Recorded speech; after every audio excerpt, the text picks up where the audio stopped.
नमस्कार दोस्तों, स्वागत है आपका हमारे चैनल पर। हमारी आज की कहानी है एडजस्टमेंट।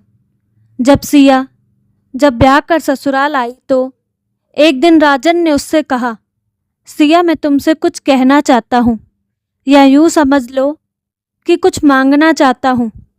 हाँ बोलो ना, क्या बात है राजन?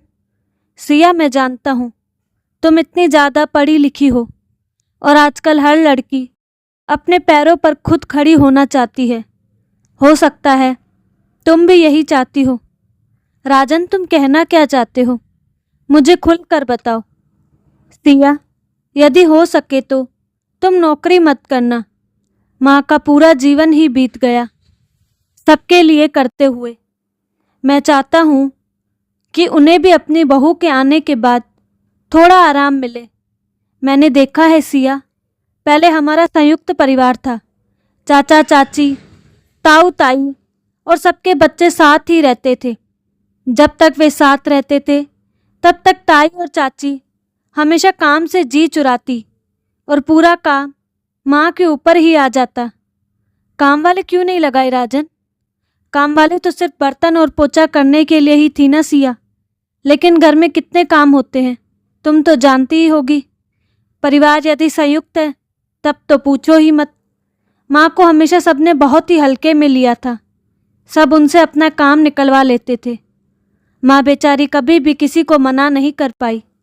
सिया, काम वाले तो हम और काम के लिए भी रख सकते हैं, लेकिन दिन भर यदि माँ को तुम्हारा साथ मिल जाएगा तो उन्हें भी अच्छा लगेगा।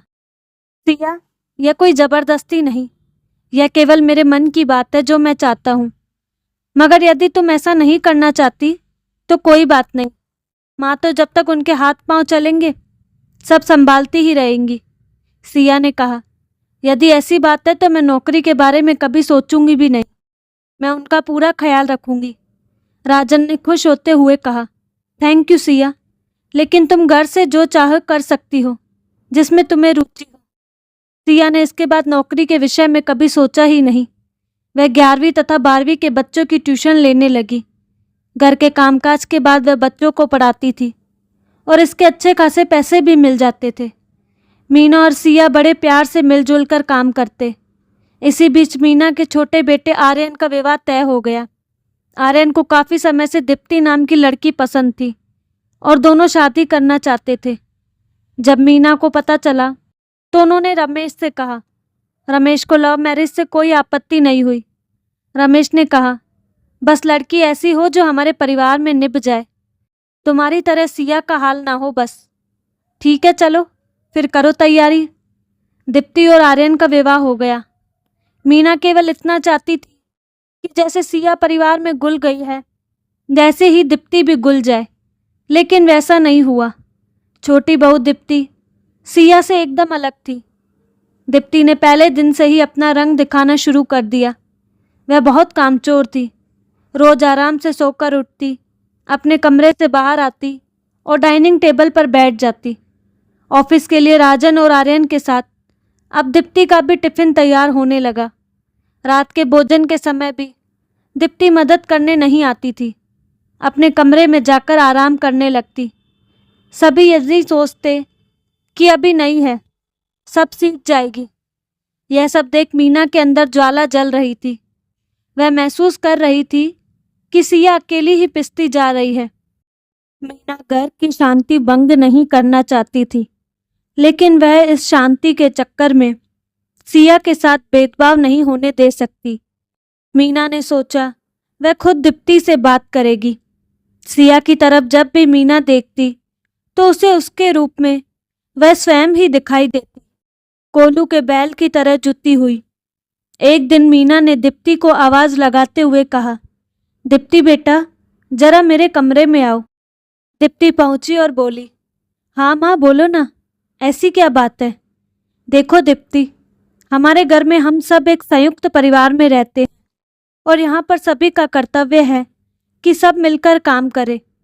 किसी एक पर काम का बोझ डाल देना सही नहीं है। तुम्हें भी हाथ बटाना चाहिए।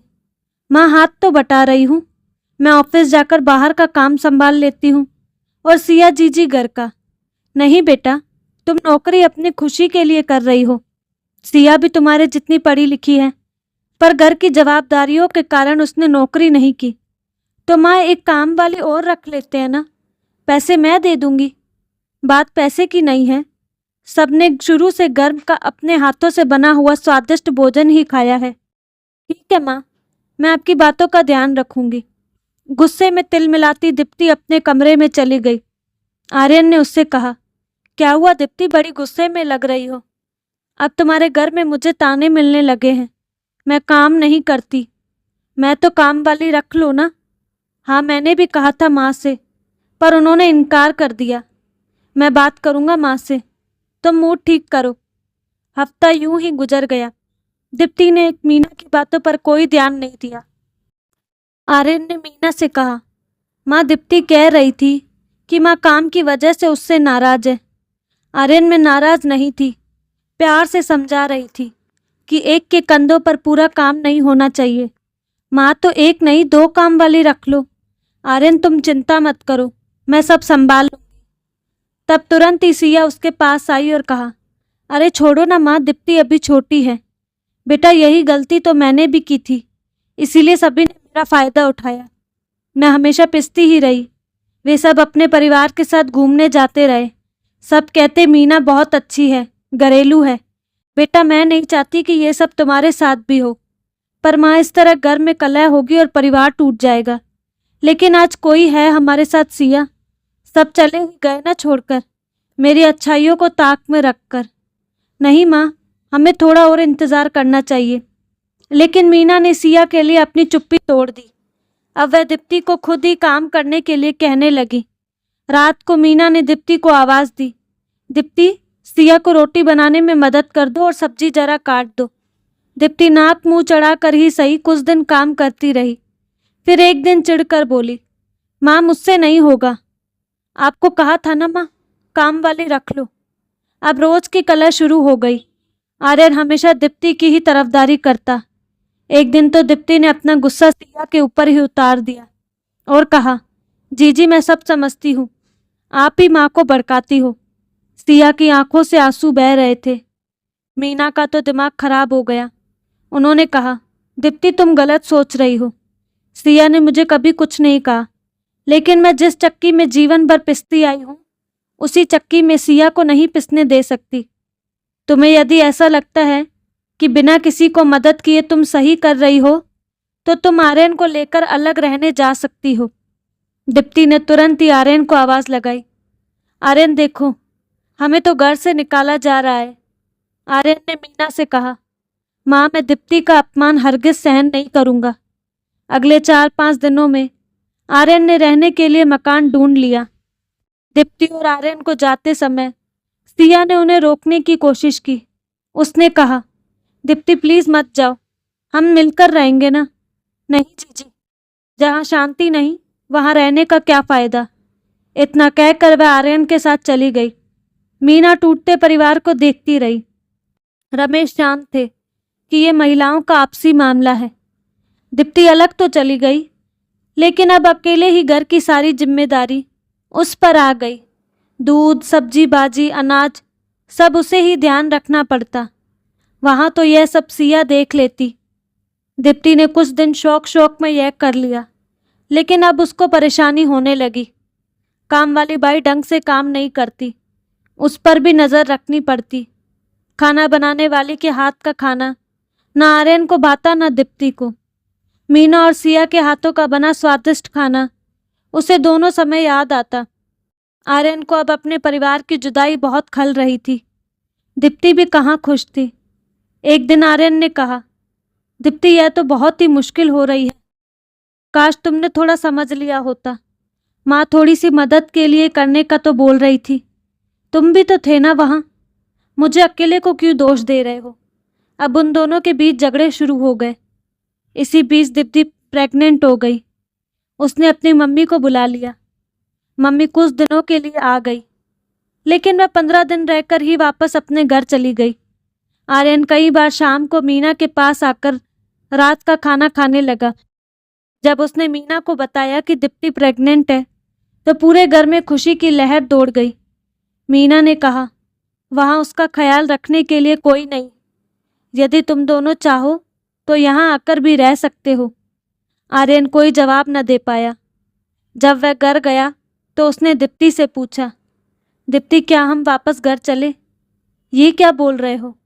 अब इस तरह जाने में क्या हमारी पहले की तरह इज्जत रह पाएगी? मैं जाने के लिए तैयार नहीं हूँ। मीना और सिया जानते थे कि दीप्ति का अभिमान उसे वापस नहीं आने देगा। उन्होंने हर रोज आर्यन के हाथ से दीप्ति के लिए कुछ न कुछ उसकी पसंद की चीज़ें भेजना शुरू कर दिया। दीप्ति ने फिर अपनी मम्मी को आने के लिए फ़ोन लगाना शुरू कर दिया। एक दिन दीप्ति की भाभी राधिका ने अपनी सास से कहा, मम्मी दीदी गलत है। ऐसे में आप उनका साथ देंगे तो उन्हें कभी अपनी गलती का एहसास नहीं होगा। दीप्ति की मम्मी ने कहा, राधिका तुम ठीक कह रही हो। लोग कहेंगे माँ ने अच्छे संस्कार नहीं दिए। इसीलिए जब दीप्ति ने अपनी माँ को फ़ोन करके बुलाया तो उन्होंने आने से मना कर दिया। दीप्ति का चेहरा उतर गया। दीप्ति की तबीयत खराब हो गई। आर्यन ने मीना से कहा कि दीप्ति बीमार है। आर्यन उसे लेकर यहाँ आ जाओ, हम उसका पूरा ख्याल रखेंगे। आर्यन ने दीप्ति से कहा, माँ कह रही थी कुछ दिन के लिए वहाँ चलकर आराम कर लो। तुम्हें क्या लगता है सबको छोड़कर हम दोनों अकेले रह लेंगे? माँ पूरी जिम्मेदारी उठाने के लिए तैयार है। आर्यन के इतना समझाने से दीप्ति मान गई और 15 दिनों के लिए वे घर पर आ गए। सभी बहुत खुश थे। मीना और सिया दीप्ति का बहुत ख्याल रख रही थी। दीप्ति हैरान थी कि उसकी गलतियों के बाद भी उसका कितना ख्याल रख रहे हैं। एक दिन उसने सिया से कहा, जी थैंक यू, आप लोग कितना कर रहे हैं मेरे लिए। सिया ने कहा, हम एक दूसरे का ख्याल नहीं रखेंगे तो और कौन रखेगा। दीप्ति अब अच्छा महसूस कर रही थी और अब वह वापस अपने घर चली गई। बीच बीच में हर रविवार आर्यन और दीप्ति मीना के पास आते रहते थे। 9 माह के बाद दीप्ति ने एक बेटे को जन्म दिया। 15 दिन के लिए उसकी मम्मी नीता भी आ गई। मीना ने नीता के जाने के बाद दीप्ति को फिर से अपने घर बुला लिया ताकि देख रेख में कोई कमी ना रहे। बच्चा धीरे धीरे 3 माह का हो गया। एक दिन दीप्ति ने मीना से कहा, माँ अब मैं संभाल सकती हूँ, मुझे जाना चाहिए। दीप्ति यह घर तुम्हारा है, तुम यहाँ रह सकती हो, कभी भी संकोच मत करना। दीप्ति ने कहा, माँ मैं जानती हूँ। दीप्ति और आर्यन फिर अपने घर चले गए। अब दीप्ति का ऑफिस शुरू हो गया। बच्चे को ऑफिस जाते समय दीप्ति ससुराल में छोड़ देती। मीना और सिया बच्चे का पूरा ख्याल रखते। धीरे धीरे काफ़ी समझदारी मीना और सिया पर ही आ गई। एक दिन दीप्ति ऑफिस से सीधे अपनी माँ के घर आई। वह डोरबेल बजाने ही वाली थी कि उससे भाभी की आवाज़ आई। वह मम्मी से कह रही थी, गलती तो दीप्ति दीदी की है, पिंकू की सारी जवाबदेही सिया भाभी और आंटी पर ही तो है। दीप्ति दीदी तो पिंकू को छोड़कर सुबह ऑफिस चली जाती है। ये तो वो लोग बहुत अच्छे हैं मम्मी, जो दीदी के इतने खराब व्यवहार करने के बावजूद सब कर रहे हैं। अपनी मम्मी और भाभी का यह वार्तालाप सुनकर दीप्ति की रूह कांप गई। उसका हाथ अपने आप ही डोर बेल से नीचे आ गया और वह उल्टे पांव वहां से चली गई। वह रात भर सो नहीं पाई। उसे बार बार वही शब्द कानों में सुनाई दे रहे थे। उन शब्दों की गूंज उसके मन मस्तिष्क को बेध रही थी। वह सुबह उठी तो उसने आर्यन से कहा, आर्यन मुझे घर ले चलो। इसी वक्त, क्या हुआ दीप्ति, काफ़ी उदास दिख रही हो। आर्यन प्लीज़ कुछ मत पूछो, मुझे घर लेकर चलो। ठीक है दीप्ति चलो। पिंकू को गोद में उठाकर दीप्ति आर्यन के साथ निकल गई। घर नज़दीक ही था। घर पर पहुंचकर उसने पिंकू को मीना की गोद में देते हुए कहा, माँ यह लो आपका पोता, मैं रसोई में जा रही हूँ सिया दीदी की मदद करने। मीना भौचक्की होकर सुन रही थी, देख भी रही थी। दीप्ति फिर रसोई में गई जहाँ सिया खाना बना रही थी। दीप्ति ने कहा, जीजी हटो, आज से रोज मैं भी आपको गरम गरम रोटी बनाकर खिलाऊंगी जैसे आप सबको खिलाती हैं, पर आखिर में खुद ठंडी ही खा लेती हैं। सिया ने उसकी तरफ देखा तो दीप्ति की आंखों से आंसू बह रहे थे, जिसमें उन आंसुओं के साथ उसका पूरा अभिमान बहता हुआ साफ दिखाई दे रहा था। आंखों में यह अपनापन था जो इससे पहले कभी नहीं दिखाई दिया। सिया ने कहा, मेरी छोटी बहना पगली, रो क्यों रही हो? आज तो मेरी दीप्ति बड़ी हो गई है, समझदार हो गई है। कहते हुए सिया ने उसे सीने से लगा लिया। पिंकू को गोद में लिए मीना रसोई के दरवाजे पर खड़ी यह दृश्य देख रही थी। तभी उसकी नजर सिया से मिली। तब सिया ने कहा, देखो माँ, मैं ना कहती थी कि अभी दीप्ति छोटी है, धीरे धीरे सब समझ जाएगी। आज हमारी दीप्ति बड़ी हो गई है माँ, और समझदार भी। दीप्ति ने झुक कर मीना के पैर छुए और कहा, माँ मैं गलत थी। अब मुझे समझ में आ गया है कि अकेले रहना कितना मुश्किल है। यदि परिवार का साथ हो तो हर चीज़ आसान लगने लगती है। माँ मुझे माफ़ कर दो, मैं स्वार्थी हो गई थी। मेरा मेरा करने में हमारा शब्द तो मैं भूल ही गई थी। आज यदि कोई पिंकू को मुझसे दूर कर दे तो यह सोचकर मेरी रूह कांप जाती है, और मैं पागल आर्यन को आपसे दूर करने चली थी। मीना ने कहा, दीप्ति काश तुम्हारी माँ की तरह यदि हर माँ अपनी बेटी को सही रास्ता दिखलाए तो फिर कोई दीप्ति अपने आर्यन को लेकर अलग नहीं जाए, और कोई आर्यन अपने माँ बाप से जुदा ना हो पाए। आज हमारे समाज के टूटते बिखरते परिवारों में हर माँ और हर बेटी यदि थोड़ी समझदारी, थोड़ा धैर्य और थोड़ा एडजस्टमेंट करना सीख जाए तो फिर हमारे परिवार टूटेंगे नहीं बल्कि और मजबूत होंगे, जिनमें रहना स्वर्ग की अनुभूति करने से कम नहीं होगा। आज हमारा परिवार उसी सुख को महसूस कर रहा है। मैं सोच रही हूँ कि मैं कितने भाग्यशाली हूँ बेटा। अब मुझे क्या चिंता, अब तो हम दोनों को दादा दादी बनकर दोनों के बच्चों को ही संभालना है। बाकी सब तो मेरी दोनों बेटियां ही संभाल लेंगी। अब मैं रसोई से रिटायर होकर दादी का फर्ज निभाऊंगी। अब तो एक नहीं, मुझे दो दो को संभालना होगा। दीप्ति ने दंग होते हुए पूछा, माँ यह क्या कह रही है आप? हाँ दीप्ति, अब तुम चाची बनने वाली हो, कल ही डॉक्टर ने बताया है। दीप्ति ने फिर से सिया को गले लगा दिया। सिया और दीप्ति दोनों मीना के पास गए और दोनों उनकी बाहों में ऐसे लिपट गए जैसे वही उनकी माँ हो। यह दृश्य देखकर सभी खुश थे, लेकिन आर्यन की खुशी का ठिकाना ही नहीं था। तो दोस्तों, कैसी लगी आपको कहानी? अपनी राय कमेंट बॉक्स में ज़रूर बताइएगा। साथ ही हमारे चैनल को लाइक, शेयर एंड सब्सक्राइब करना ना भूलें। धन्यवाद।